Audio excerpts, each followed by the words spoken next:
Being afraid of the dark. It's something most of us understand.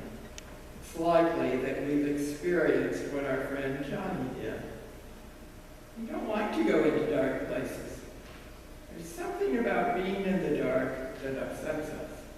We're disturbed, disoriented, and we can't see anything. And even as our eyes begin to adjust to the darkness, we still can't see clearly.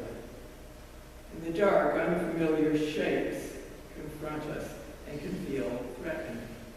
No wonder we're like young Johnny, not wanting to venture into something like a dark pantry. Mary Magdalene approached the tomb in darkness before dawn, before there was enough light to fill the shadows, before there was enough light to help her recognize familiar surroundings. Mary had to brave the darkness because it was for anyone who knew Jesus to be seen in the streets. These were dark days for Jesus' followers. Nothing had turned out the way any of them had expected. And now, even though Mary had only been gone for a short time, it still seemed too long for the two weary, jittery men who were waiting for her. They had warned her not to go. It's just too dangerous.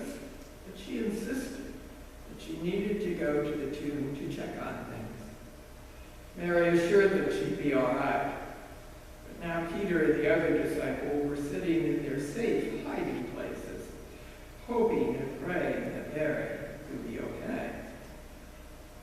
The two friends had good reason to worry and to be tucked away and hiding after all that had happened in the past few days, and it all happened too fast. It was only 3 nights ago that they and the other disciples and friends had been partying and celebrating Passover with Jesus. Then everything seemed fine. The food and wine were great. There was laughter and conversation until Jesus became somber and very serious. He stopped being his usual party self and started saying some very disturbing and even gruesome things about having to go somewhere ominous. Peter assured Jesus that he wouldn't have to go alone. Peter would make sure of that. But Peter's assurances didn't seem to satisfy Jesus.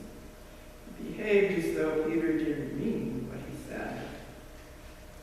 Maybe that's why Peter did what he did, to prove to Jesus that he did really mean what he had said about not leaving. Because when they came to arrest Jesus, it was Peter who tried to stop them with his sword. But even then, Jesus rebuked him and spoke as if Peter didn't understand how things had to happen. Then everybody scattered, but Peter and the other disciples stayed well back at a safe distance in case they were spotted and arrested as well. Peter even found himself lying to some people about who he was, that he reasoned it was only in self-defense. Peter was amazed that things had gone so far. He and the others hid out, thinking that Jesus would be released in a little while and rejoin them. Instead, they heard, to their horror, that Jesus had been crucified. Crucified! The very thought of it sent goosebumps up and down their spines. After they heard that, the others knew they were in danger. They could face death as insurrectionists as well. That's why none of them had the courage to venture out very far from the house, and why they were worried about Mary. Suddenly, Mary burst into the room. "The tomb," she said, panting. "Yes," Peter said. "What about it?" "The tomb. It's what? Come on, Mary, tell us." "It's empty." The two men looked at her in disbelief. Then in the next moment, they bolted for the door, only to find that it wasn't wide enough for the two of them to go through at the same time. After you, no after you, no after you. Finally, they shoved their way through the door and ran for the tomb. I'm not sure we'll ever know exactly what Peter and the other disciple were thinking that incredible day, but I can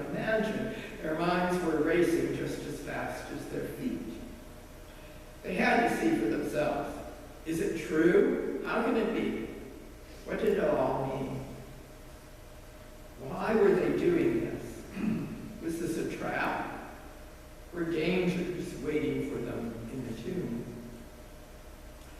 Now in his day, Peter was quite an athlete, but that day his feet felt like blood.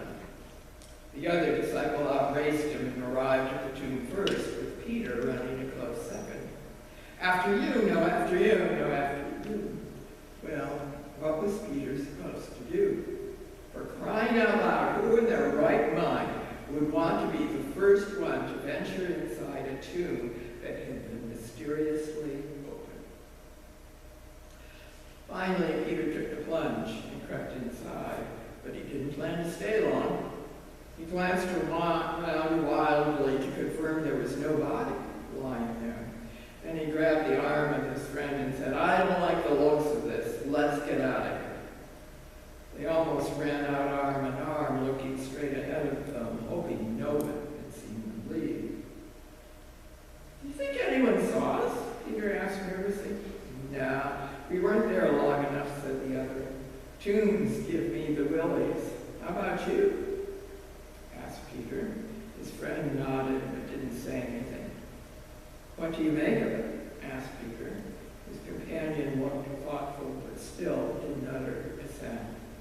"I'll tell you what I think," said Peter. "I think it's a plot. They're trying to trap us. We better lay low and hope they forget we even exist. The less said about this, the better." What about Mary? Mary didn't cut and run. She stayed at the tomb. She had questions that demanded to be answered. She wanted to know who stole the body. Where was it? You see, all Mary wanted to do was to take care of things. But how could she with an empty tomb staring her in the face? Mary finally took a deep breath and stuck her head inside the tomb once more, except now she was crying. Tears of sadness, grief, and desperation poured from her. Suddenly, from the darkness, a voice cried out, "Why are you crying, Mary?"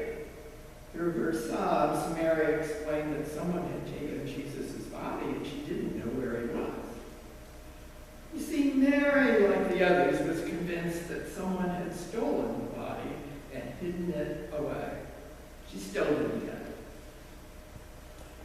Now, I'm going to tell you something very important, and if you don't get anything else from this message this morning, I hope you get this part. You might even want to take out a pen or find a pencil or something and write this down so you don't forget.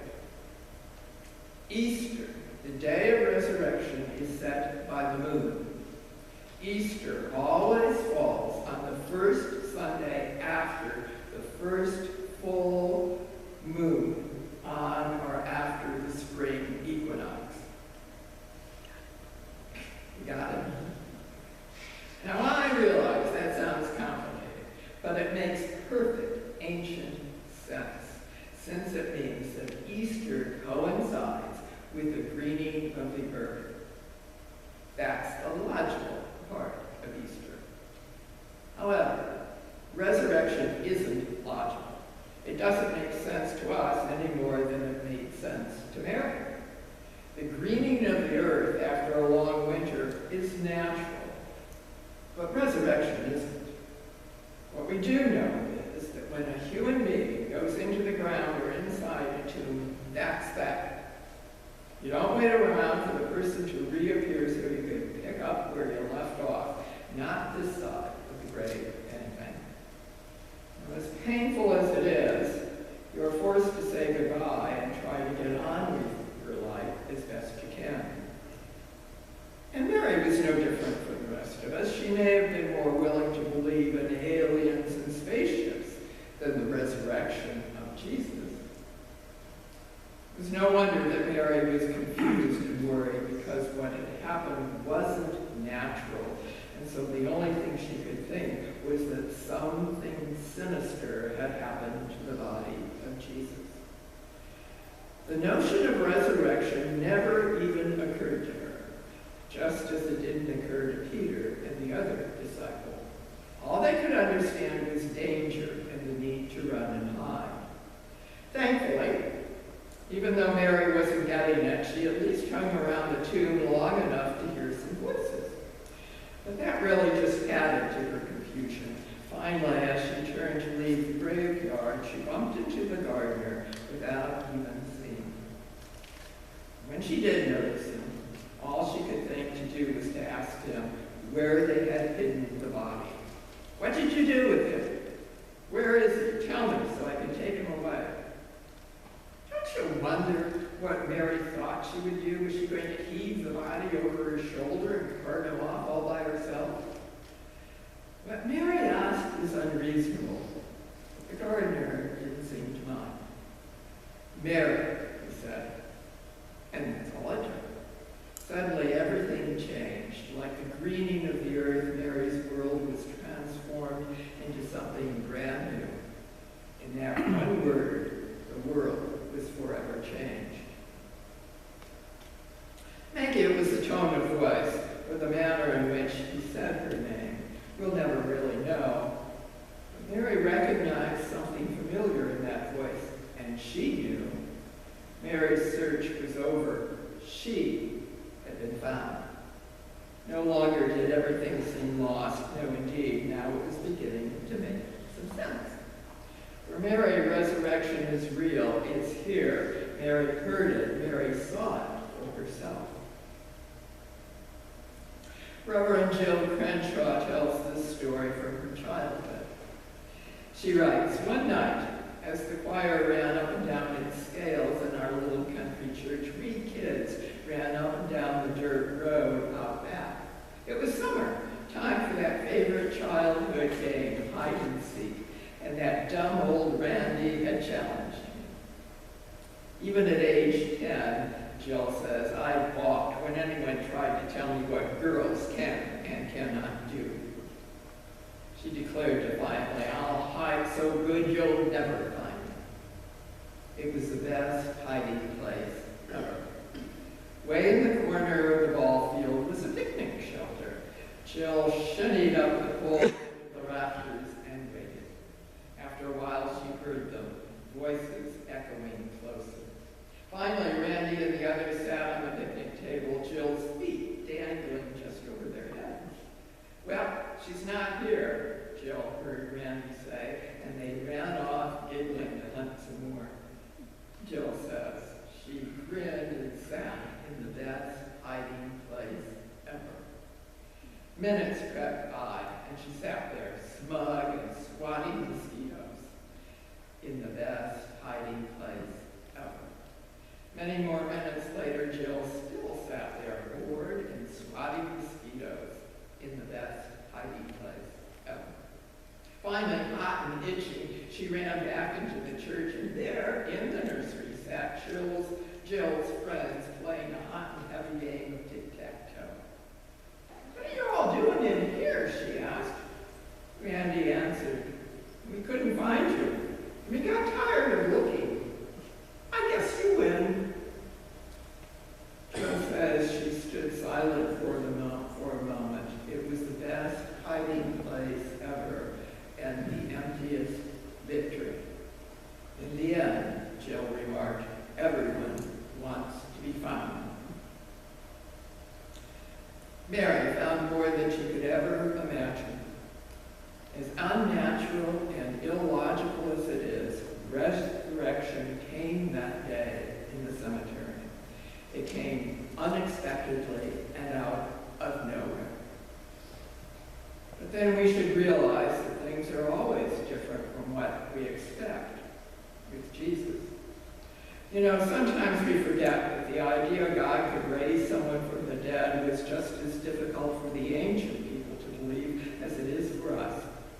But the empty tomb and the living Jesus were there, and Mary and her doubt turned into belief.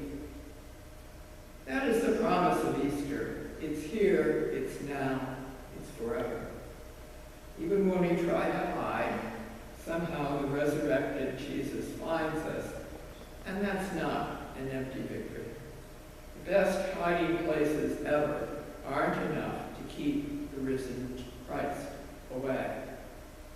The story of Easter is the assurance that we will be found by the risen Christ, who extends to us the promise of new life through the unnatural and illogical resurrection.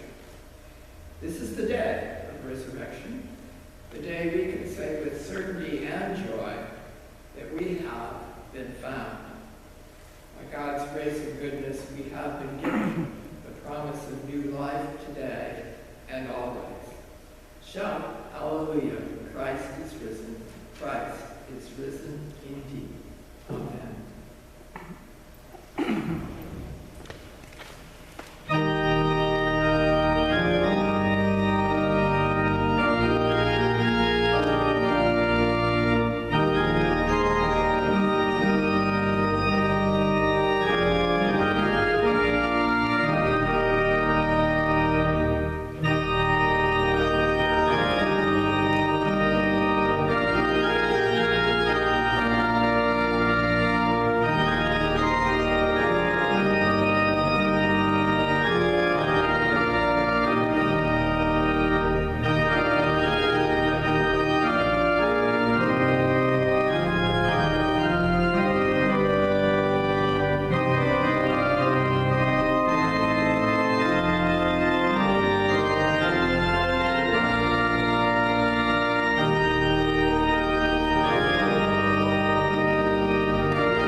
Hallelujah, Christ is risen. Christ is risen indeed.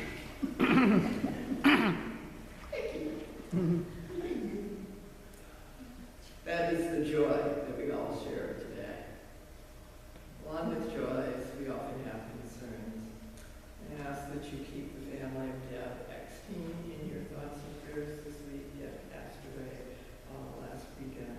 Her service was on Wednesday morning.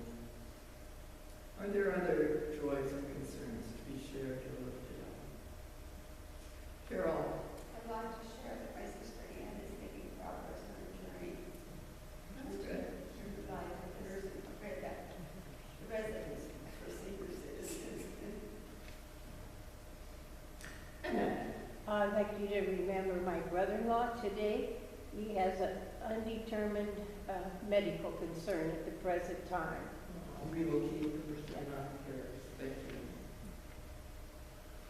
you. Let us come to God.